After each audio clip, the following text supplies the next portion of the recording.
how Daura plotted NASS takeover with hooded strike force. NASS leadership meeting called off indefinitely. Whereabouts of Daura unknown, as operatives withdraw from NASS. Saraki, Daura storm NASS amid jubilation by lawmakers, supporters. UK government, Atiku, Tambuwal, Dankwambo, Lana, Awanas, Afenifere react. APC exonerate Sociumhul, Wyosenbatho spared IGP address. By Sonny Daniel, Henry Umoru, Emanov. The SAC, Vanguard learned, is set to reset the shape and structure of Muhammadu Buhari's presidency, senior presidency officials revealed yesterday. Daura was sacked on the orders of acting President Yemi Osinbajo, who described his action in cordoning off the National Assembly with DSS operatives as unauthorized, unconstitutional and unacceptable to the rule of law. Events leading to Daura's sack were preceded by the early morning drama that saw scores of legislators on vacation and hundreds of legislative staff locked out of the Assembly complex by masked DSS operatives. The move was linked to continuing intrigues to forcibly remove the major presiding officers of the Senate, Senate President Bukola Saraki, and his deputy, Senator Ike Ekweremadu. At the height of the lockout, the National Assembly leadership, which had the day before scheduled a meeting for yesterday afternoon to consider proposals to reconvene for the purpose of deliberating on essential requests from the presidency, cancelled the meeting indefinitely. The developments in the National Assembly complex were shadowed by intrigues around Abuja yesterday, with supporters of Saraki and his antagonists in subtle meetings around the federal capital. How it started. The drama in Abuja opened early yesterday when supporters of the Senate President from the Senate and the House of Representatives thronged the National Assembly complex as early as 6:30 a.m. Journalists had the previous night been tipped off that the continuing plot to remove Saraki and Ekweremadu would crystallize early yesterday. However, as they arrived as early as 7:00 a.m., the National Assembly complex was sealed off by veiled and heavily armed operatives of the DSS. Senator Saraki's supporters, many of who were outside Abuja, were also summoned the previous day to immediately return to Abuja and as early as 7:00 a.m. Many of them were at the gate but refused entry by the armed security operatives.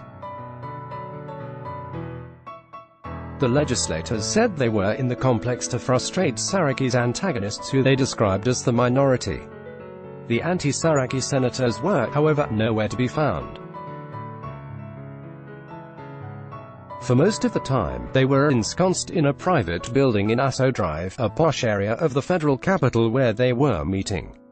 After about 2 hours of a standoff, the senators and members were allowed to enter but were frisked before proceeding through the gate without the vehicles. The lawmakers were forced to trek the about 300 meters from the second gate to the foyer of the National Assembly where they congregated. The clerk to the National Assembly, CNet Mr.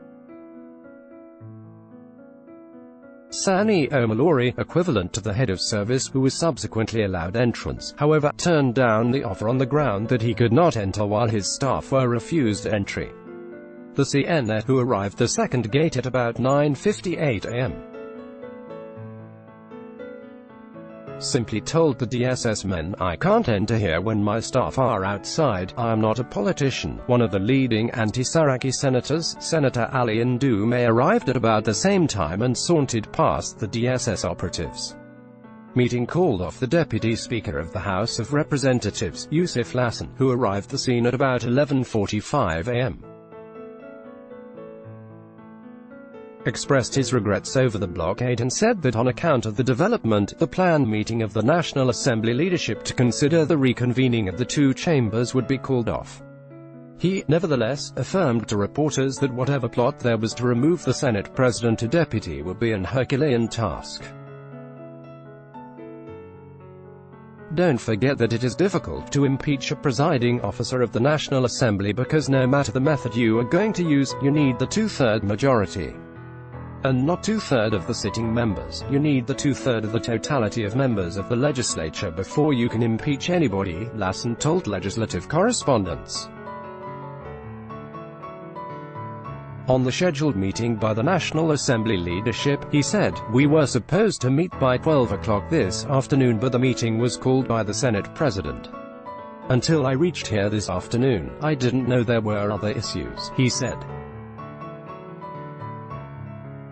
However, the vigil of the pro-Saraki legislators, who increased in the numbers over the hours, caused a distraction.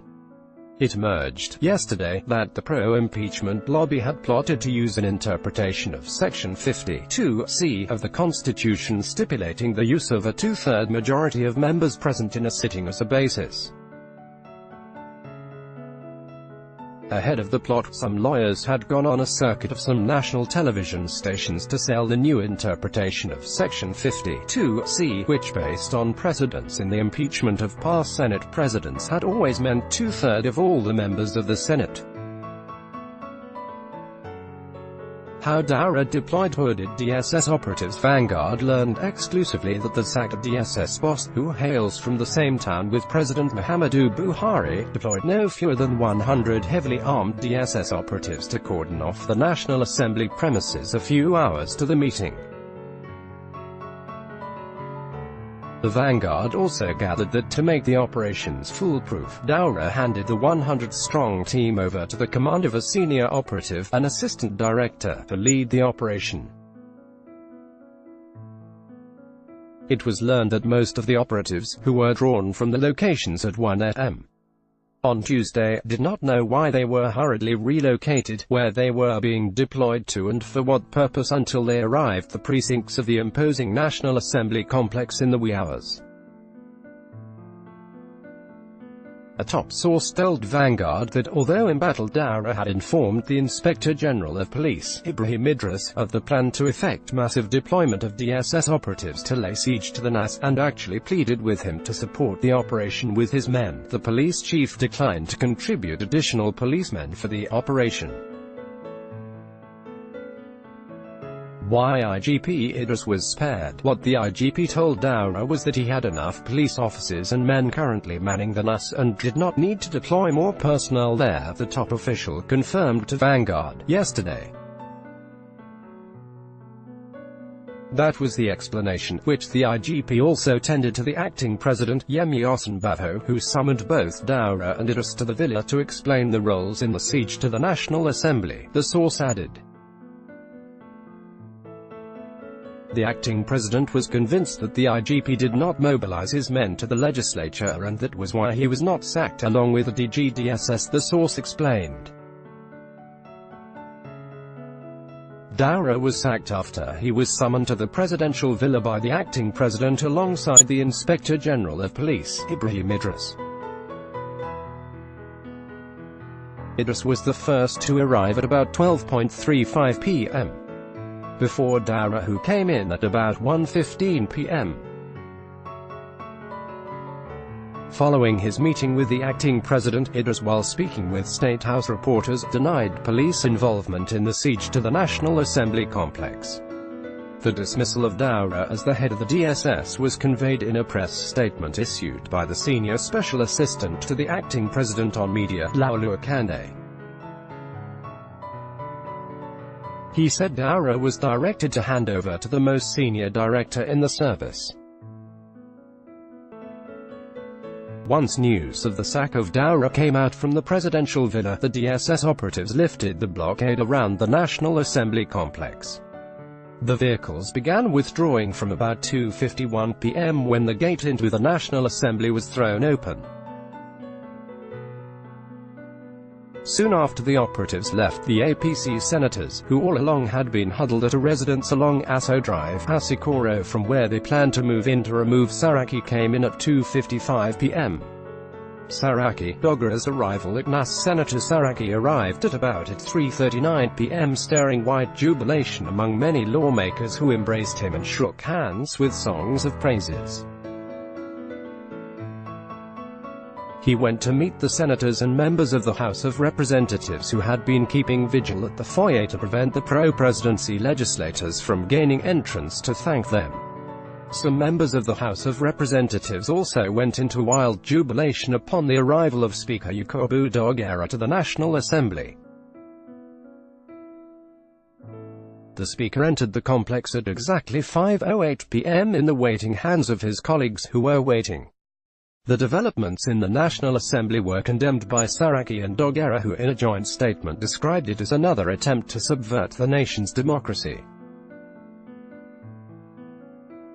In the statement, Saraki and Daura stated that the heavy presence of armed security men, who unnecessarily militarized the legislative complex and harassed legislators and the workers in the complex, could not be justified in a democracy. The Senate President and Speaker further noted that yesterday was a sad day for democracy, noting with regret that legislators and staff were locked out from Parliament. They said, by 6:30 a.m., the reports started coming in, and by 7 a.m., there were pictures and video online showing armed security men preventing senators and members of the House of Representatives from coming into the complex. Some of our colleagues then mobilized other members in both chambers from the respective abodes so that they could mount pressure on the security men to allow them to gain entry. Obviously, the public outcry from Nigerians and members of the international community against this illegality, this desecration of the sanctity of the legislature and this flagrant abuse of powers forced the government to relax the directives given to the security men, as they later allowed the legislators to walk from the main gate into the foyer. Still, the lawmakers were not allowed to drive in the vehicles and were denied access into the main building housing their offices. It is not clear what the plan of the government is, but information reaching us indicated that some senators, who are a pro-executive arm, are being camped somewhere here in Abuja, and they are being compelled to sign an impeachment notice that would later be brought to the Assembly complex. The Senate chamber will now be forced open to enable an illegal change of leadership take place in the Senate. It should be noted that the Senate formally adjourned on July 24, 2018, and it stands adjourned. To reconvene, there is a process which has to be followed. Also, it should be clear that these senators, who are camped somewhere, know the procedure for changing the leadership of the Senate. Both the leadership of the All Progressives Congress (APC) and the presidency officials masterminding this illegality know that they do not have the numbers to lawfully carry out this action. Therefore, we call on members of the international community to view this development as a coup against democracy. This is a throwback to the inglorious days of military rule, where dissent is not tolerated and freedom of association and other fundamental human rights are willfully and carelessly violated. We urge Nigerians and the international community to condemn this illegal invasion of the National Assembly complex and the attempt to asphyxiate the legislature as undemocratic, uncivilized and irresponsible. Let us use this opportunity to thank our colleagues in the Senate and House of Representatives who immediately mobilized to resist this coup against democracy. Their action will be recorded as one taken at a time when the soul of this country is being imperiled. They have acted to avert the breakdown of constitutionalism and collapse of the rule of law. They have stood up to dictatorship and demonstrated that this country belongs to all of us. Following this unpleasant development, the joint leadership meeting slated for this afternoon has been postponed till further notice because under the prevailing circumstances, we cannot guarantee the safety of the 20 members from both chambers expected at the meeting, Saraki and Daura stated. Oshiomhole not involved, APC following widespread assertions of the involvement of the APC national chairman, Comrade Adams Oshiomhole, in the subtle moves to forcefully remove the Senate president, the party in a statement dissociated itself and the chairman from the plot. Acting Publicity Secretary of the party, Mr. Yukini Nabina in a statement said, "Our attention has been drawn to mischievous attempts in some partisan quarters to link Tuesday's, yesterday, developments in the National Assembly to the national chairman of the All Progressives Congress, APC, Comrade Adams Oshiomhole. While the party is monitoring the developments in the National Assembly like every other concerned Nigerian and stakeholder, there is absolutely no basis for all the false allegations and attempt to blame the APC national chairman for the development there. It is strictly a legislative matter. UK government speaks on siege. The British High Commission also, yesterday, reacted to developments at the National Assembly, saying it would only accept a democratic process that recognises the rights of Nigerians to participate in election process. We are aware of media reports of a situation at the National Assembly this morning. We are closely monitoring the situation and other political developments in Nigeria. The United Kingdom supports a process whereby the people of Nigeria can exercise the democratic right to vote and be voted for. We favour a free, fair, credible and peaceful process and the independence of institutions, which allow for that, Joe Abuku, a spokesperson for the UK Embassy in Abuja, said in a statement. Sayefa takes over at DSS following the directive from the acting president that the most senior officer in the DSS should take over from the sacked Daura, Mr. Matthew Sayefa, a director in the service, arrived at the presidential villa in an official SUV at 4 p.m. clutching a file, and was received at the entrance by the ADC to the acting president. Shortly after, the acting chairman of the Economic and Financial Crime Commission (EFCC), Ibrahim Magu, also arrived, and walked briskly into Osinbajo's office. Magu, however, rushed out at about 4:40 p.m.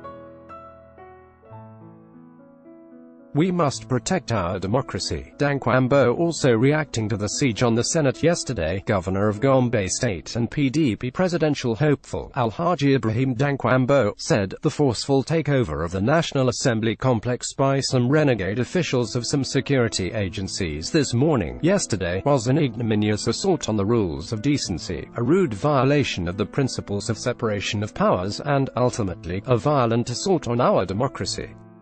What happened should set alarm bells ringing in the heads of every patriotic Nigerian and every friend of Nigeria that our nation is being taken to the precipice and the agents of destruction are very much at work.